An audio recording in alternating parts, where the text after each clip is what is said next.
Olá, aqui é o Dr. Ademir. Esse é o podcast O Tricologista, ou o meu canal do YouTube O Tricologista. Eu só vendo a barba branca e o bigode branco, agora estou com uma penugem aí branca aumentar. E eu queria falar com vocês sobre.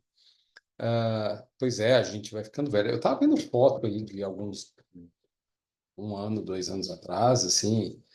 O que nevou na minha barba e nos meus cabelos na lateral é um absurdo. E é engraçado, eu andei conversando de uma forma, num vídeo que eu postei no Instagram sobre a questão de eu usar tônico no alto da minha cabeça por causa da alopecia genética, desde que eu tinha 15 anos, e muitos dos tônicos que me foram dados ao longo da vida, e, e até mesmo que eu faço desde que eu sou profissional, desde que eu atuo como médico, cara, esses tônicos podem, pela quantidade de antioxidantes que eu usei o tempo todo, terem prevenido que o meu cabelo do alto da cabeça ficasse branco e os do lado não. Eu faço um degradê aqui que é para diminuir o impacto do cabelo branco, porque senão fica parecendo a, naquele desenho antigo do Quarteto Fantástico, vai ter filme novo, o cara tinha um cabelão branco aqui, parecia um guaxinim, né? Mas eu não estou aqui para falar sobre isso, eu estou aqui para falar sobre adolescentes e queda de cabelo, então é importante que a gente entenda um pouquinho sobre alguns pontos que têm acontecido com a adolescência. A gente não pode esquecer que existem dois momentos importantes dentro da evolução hormonal dos nossos adolescentes, né, que precisam ser levados em consideração. O primeiro deles, nas crianças, é o período que a gente chama de adrenarca, que é quando os hormônios sexuais das adrenais começam a ser produzidos, e depois nós temos a pubarca, que é quando os hormônios das gônadas, testículo e ovário, são produzidos. Na adrenarca, os pelos pubianos, axilares já começam a acontecer, e na pubarca, outras características vão se tornando mais evidentes.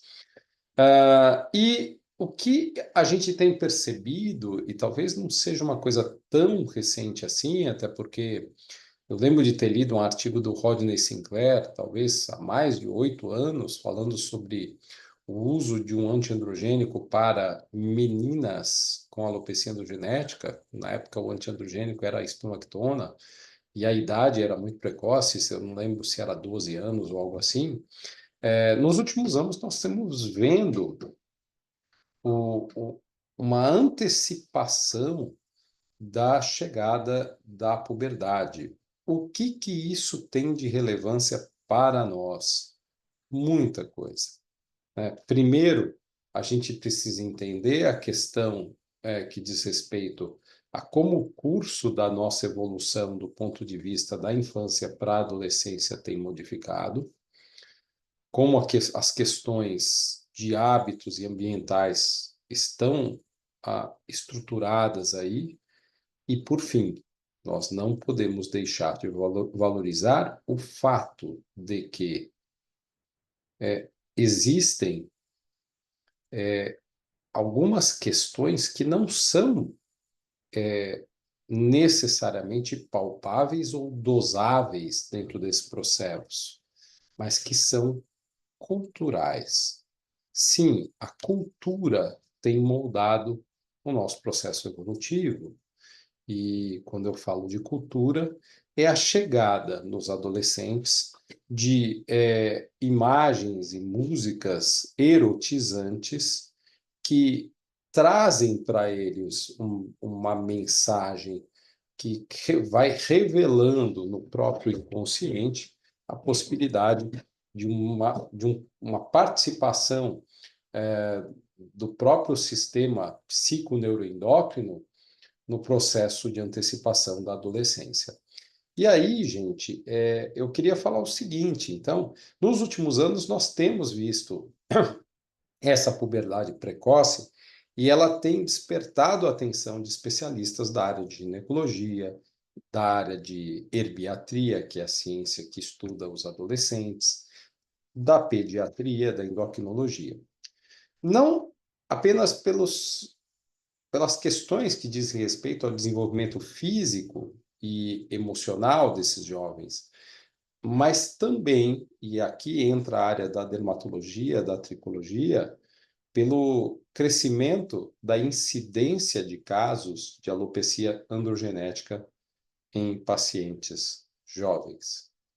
E o que grita para nós é que esse fenômeno, que não está vinculado especificamente a uma questão estética, revela um desequilíbrio hormonal que pode comprometer, entre outras coisas, até o próprio desenvolvimento psicoemocional desses jovens, uma vez que impacta muito na autoestima e no bem-estar deles.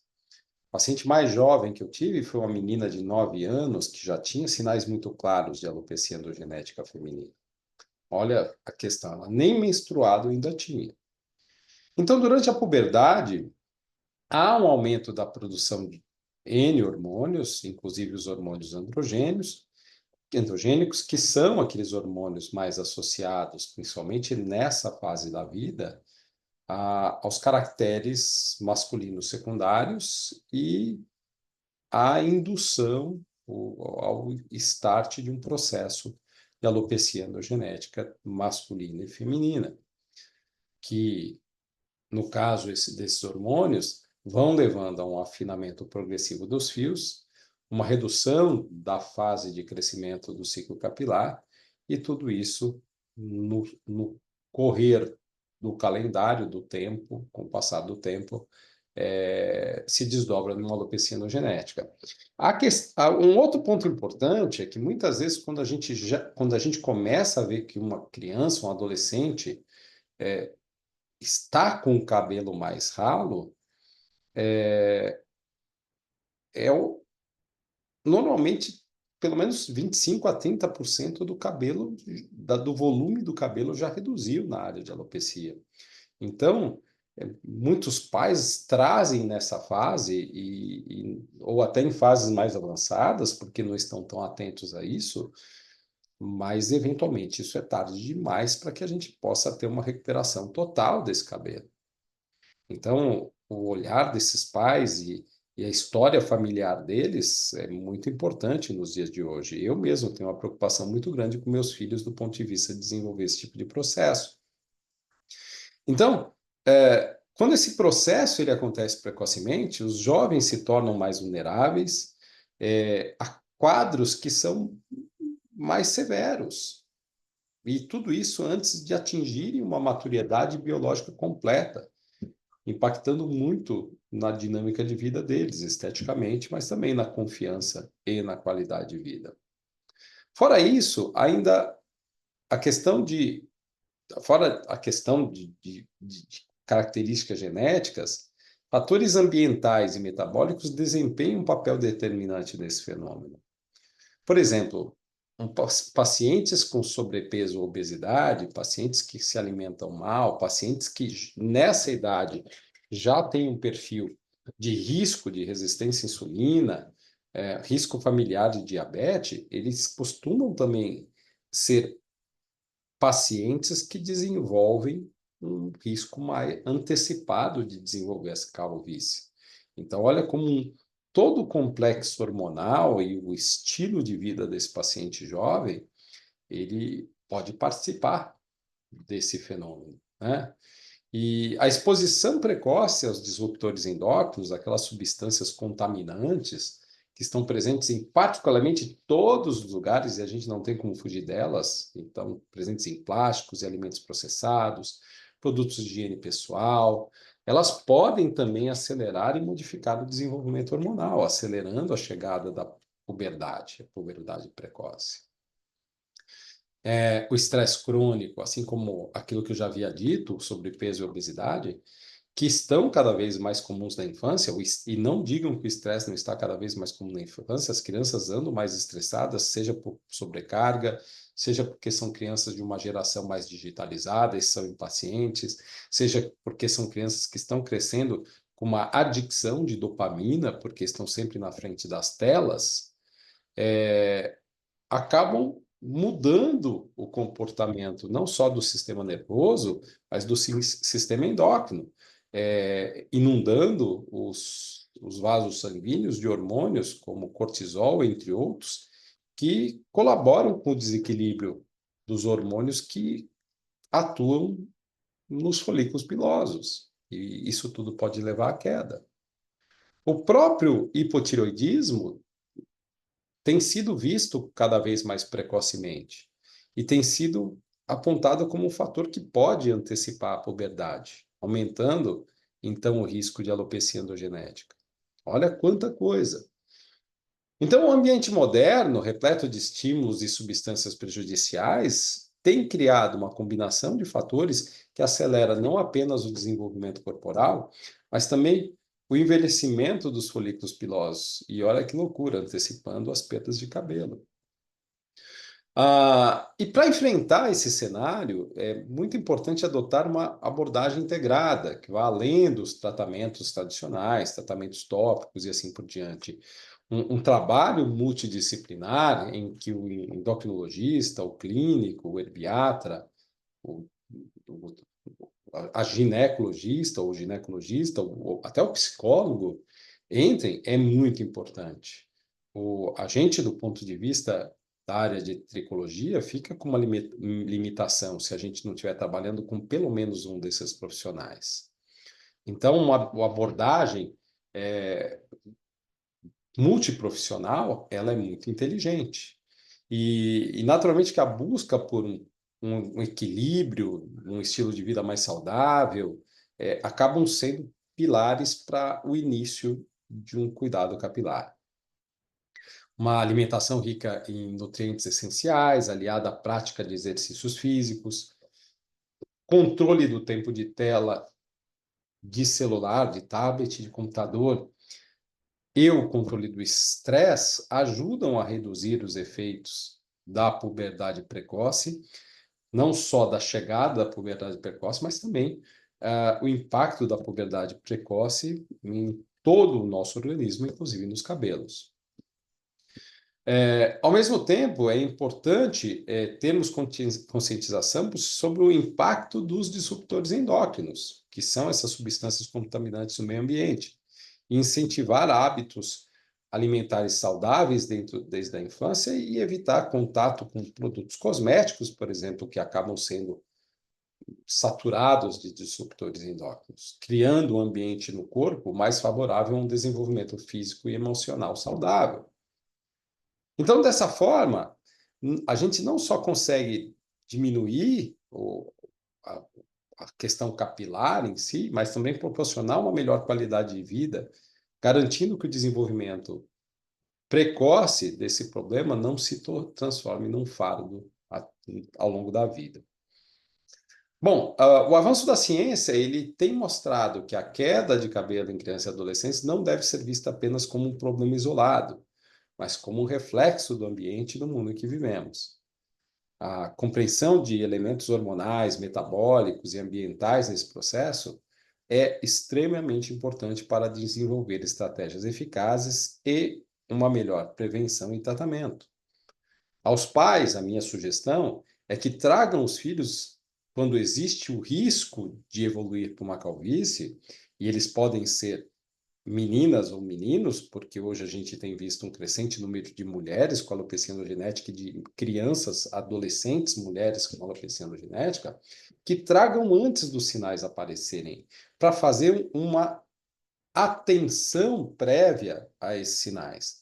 Não que se vá tratar se o adolescente ou a criança não tiver nada, mas se um profissional começa a olhar esse couro cabeludo antes da adolescência, aos primeiros sinais da puberdade, do começo da adolescência, ele vai ter uma documentação sobre o cabelo dessa criança que está entrando na adolescência, ele vai poder mensurar se houve alguma modificação e entrar com tratamento capilar muito antes disso ficar perceptível.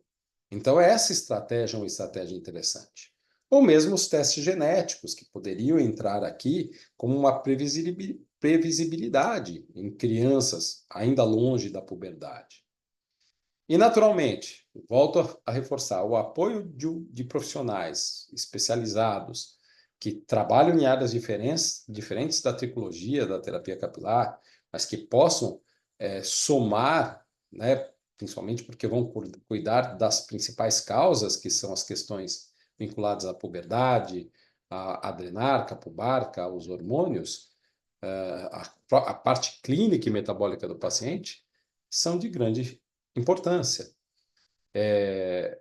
E sem deixar de valorizar aquilo que nós já falamos antes, um estilo de vida que os pais possam conduzir com mais saúde, com menos exposição a contaminantes, com menos exposição a telas, vai ser bom para tudo, para a saúde por completo dessa criança, desse adolescente.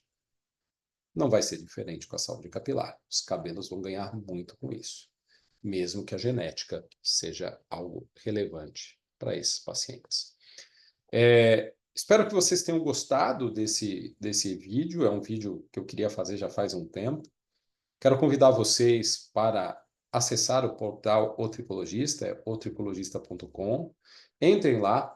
A gente está criando muito conteúdo numa newsletter que a gente tem encaminhado para quem tiver inscrito para receber a newsletter. Pelo menos 3 vezes por semana nós vamos fazer uma newsletter para que as pessoas recebam nos seus e-mails com conteúdo que está no portal de forma mais profunda, na newsletter vai ser mais leve, ou conteúdos muito diferentes daqueles que estão no portal, que estão aqui no podcast e no nosso canal do YouTube.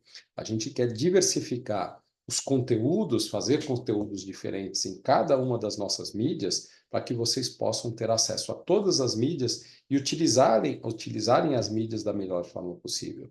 Por exemplo, a newsletter é legal, porque quando você abre o e-mail, você tem ali um texto escrito que foi pensado para que você possa receber. No portal, eu tenho um texto para você ler, que é um texto que ele é feito pensando no leitor para entender de forma mais profunda. A newsletter, ela pega um pouco mais leve, ela te dá uma ideia, te dá insights, te mostra caminhos. O canal do YouTube, e o podcast são educativos, eles prolongam o conteúdo em minutos e vão fazendo com que você tenha uma mini aula a cada dessas postagens no YouTube e no podcast. E as redes sociais, em especial o Instagram. O Instagram serve para a gente dar uns toques bem diferentes e também falar sobre assuntos importantes. Então, eu tenho diversificado as temáticas nas minhas mídias para que vocês possam, através de todas, terem um panorama geral. Eu vou falar para vocês, se vocês pegarem só o que eu produzi de janeiro até agora, já dá quase que um curso de tricologia em todas essas mídias. O portal otricologista.com, ele tem texto que eu já escrevi para ele até o dia 30 de março. E hoje eu estou gravando esse vídeo, é dia 20 de fevereiro. Então, pensem o quanto de conteúdo diferente a gente vai trazer para vocês e eu quero que vocês aprendam muito sobre cabelo. Um grande abraço, aqui é a doutora Ademir, esse é o podcast O Tricologista e o meu canal no YouTube O Tricologista também. Até mais.